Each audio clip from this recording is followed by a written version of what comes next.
રમતનું મેદાન એ ખેલદિલીનું મેદાન છે। રમતના મેદાનમાં દરેક રમતો એના નિયમાનુસાર થાય છે। કોઈ હારે કોઈ જીતે પણ ખેલદિલી દેખાડાય છે। એટલે કોમનવેલ્થ ગેમ્સ જો એ ગાંધી અને સરદારના ગુજરાતમાં એનું આયોજન થાય તો મારા સહિત કોંગ્રેસ પક્ષ અને આખું ગુજરાત એને આવકારશે।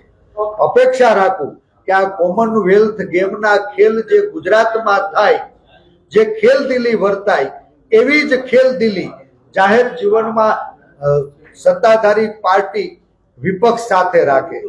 સત્તાધારી પાર્ટીનું કામ જ્યારે સત્તાના સૂત્રો હાથમાં છે ત્યારે લોકોની સુખાકારી, લોકોની સુરક્ષા, લોકોના ભવિષ્ય એને સુરક્ષિત રાખવા માટેનું છે।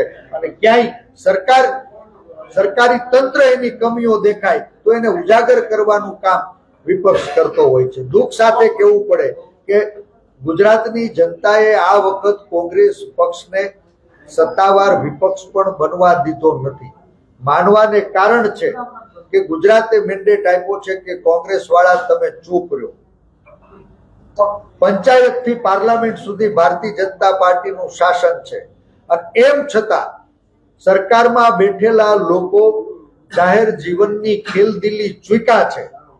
પરમ કૃપાળુ પરમાત્મા રમતના મેદાનમાં જે ખેલદિલી વર્તાય છે એ જ ખેલદિલી ગુજરાતની અંદર જાહેર જીવનમાં વર્તાય, સંવિધાનનું રક્ષણ થાય, સંવિધાનથી મળેલા અધિકારની રૂએ માત્ર વિપક્ષનો માણસ નહીં, ગુજરાતના ગામડાનો એક સામાન્ય માણસ પણ સાચી વાત કરતા એનામાં ભય પેદા ન થાય એવું વાતાવરણ ઊભું કરવામાં આ કોમનવેલ્થ ગેમ નિમિત્ત બને એવી અપેક્ષા રાખું।